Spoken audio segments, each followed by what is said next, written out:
Now, this is WXTX Fox 54 News at 10, 1 hour earlier. Welcome to the News at 10. I'm Jason Dennis. And I'm Semone Doughton. Now, if you ask young boys what they want to be when they grow up, most of them would probably say a professional athlete. But for some men, that dream can actually become a nightmare. Approximately 10% of all athletes involved in contact sports such as football, hockey, and even soccer suffer a concussion each season. Some estimates are as high as 19%.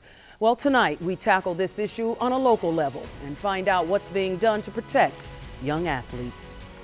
No matter where you look, there seems to be a barrage of information explaining the dangers of concussions in athletes. Just this week, a leading researcher at West Virginia University says football players under the age of 18 should sit out for 3 months after a concussion. He testified Monday at a congressional hearing on concussions in Houston, Texas. The information he shared revealed brains are more likely to be damaged by concussions, and keeping young athletes out of play for 3 months would lower the risk of irreversible brain damage. It's medical information like this that's been making headlines across the country. But is it being taken seriously? Most kids are able nowadays with the physical therapy and the new modern medicine, they're able to come back from most injuries and play at 100%. Richard Reese is a varsity football coach for Carver High School in Columbus. He says while young athletes are aware of the dangers of playing on the gridiron, there are precautions Carver High School takes to ensure their safety. They get an adequate number of water breaks. We make sure that we monitor their water intake, and also they have to self-monitor their hydration levels. We also have to recondition our equipment each and every year. But there are a lot of athletes who weren't so lucky. Information on concussions is so much better than it was during my time. I'm sure I can remember having a couple of concussions in college. And the trainers took the necessary precautions. However, when they say, when you have 1, 2, 3, how many concussions is it before they said, you seriously need to start taking a look at leaving the game? Columbus native DJ Jones knows all too well about concussions and the game of football. He played at Carver High School and the University of Georgia, then went on to the NFL where he played as a defensive back for the Green Bay Packers in 1984, 85, and 86.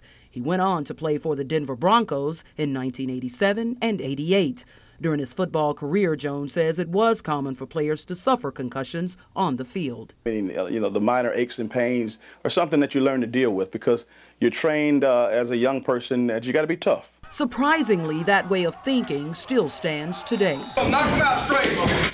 You're looking at some of Carver High School's top athletes. When asked if injuries or even concussions sustained during the game of football are worth it, many of them said yes.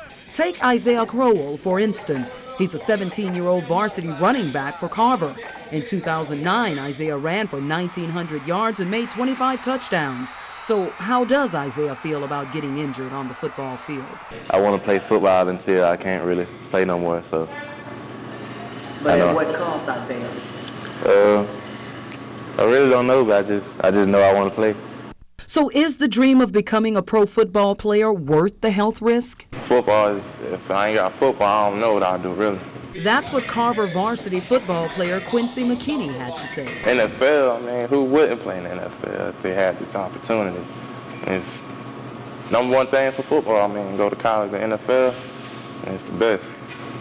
So would you do anything and risk anything to get there? My whole body, I would. I really would. Say that's the mentality of any professional athlete that has obviously had some success. For that matter, any high school athlete, you just, you have to play through all of those discomforts. And again, injuries are one thing, and nicked up or being hurt is something else. Well, Jones says today's athletes are better protected simply because doctors and trainers are more involved than ever before. He says it's not up to the athlete or even the coaches anymore. That power, he says, is up to the training and medical staff. Unfortunately, this is a subject a lot of athletes don't want to talk about. Back in 2007 and 2008, a study revealed primary sports sustained an estimated 137,000 concussions. Football had the most with more than 70,000. Doctors say more concussions were sustained but were ignored.